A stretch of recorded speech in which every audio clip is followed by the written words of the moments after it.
Okay, messages आ रहे थे, calls भी आ रहे थे कि सर आजकल किसी वस्तु या व्यक्ति को जब टच करते हैं तो एक इलेक्ट्रिसिटी करंट फील होता है। आखिर ये क्यों होता है? ये कोई बीमारी तो नहीं है?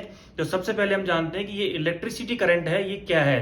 तो इसे स्टैटिक इलेक्ट्रिसिटी बोलते हैं, जो कि न्यूट्रॉन, इलेक्ट्रॉन और प्रोटॉन के कॉम्बिनेशन से ये जनरेट होता है, जिसमें न्यूट्रॉन जो है वो न्यूट्रल होता है, प्रोटॉन जो होता है वो पॉजिटिव होता है और इलेक्ट्रॉन जो है वो नेगेटिव हो जाता है। इलेक्ट्रॉन जब जितनी मात्रा में नेगेटिविटी में जाएगा उतना ही आपका इलेक्ट्रिक शॉर्ट जो लग रहा है वो तेज लगेगा।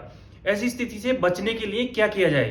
तो ये स्टैटिक एनर्जी जो है इलेक्ट्रिसिटी, ये हर व्यक्ति के अंदर जनरेट होती है, लेकिन कुछ जो व्यक्ति हैं जो जैसे नंगे पैर जो चलते हैं उनको ये इलेक्ट्रिसिटी करंट फील नहीं होता है। जिसका कारण है कि जैसे ही वो नंगे पैर चलते हैं और मिट्टी के कांटेक्ट में जाते हैं तो उनका जो इलेक्ट्रॉन जो नेगेटिव हो रखा है, जिससे इलेक्ट्रिसिटी जो जनरेट हो रही है बॉडी के अंदर, वो डिस्चार्ज हो जाती है। तो ऐसी स्थिति में न केवल इलेक्ट्रॉन और इलेक्ट्रॉन का नेगेटिव होने का एक बड़ा कारण जो है वो 5G नेटवर्क को भी माना जा रहा है।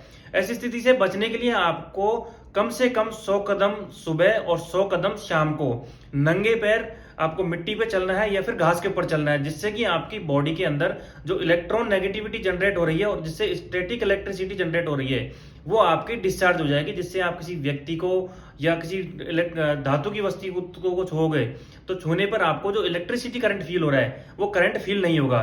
और साथ ही साथ आप जान रहे हैं कि आपको जैसे अभी ड्राइनेस आएगी, ड्राइनेस इन द सेंस कि आपको लिक्विड जो है वो ज्यादा इंटेक करना है। जैसे ही आप लिक्विड कम इंटेक करोगे तो भी ये इलेक्ट्रॉन जो है वो नेगेटिव हो जाते हैं, जिस वजह से आपको इलेक्ट्रिसिटी करंट जो है वो फील होता है। तो ध्यान रहे, कम से कम 100 कदम रोज चलिए और जो इलेक्ट्रॉन नेगेटिव जा रहा है उसको डिस्चार्ज आप मिट्टी के थ्रू कीजिए, जिससे आपको ना तो शॉर्ट लगेगा ना आप किसी व्यक्ति या वस्तु को छुओगे, तो आपको वो एनर्जी फील होगी।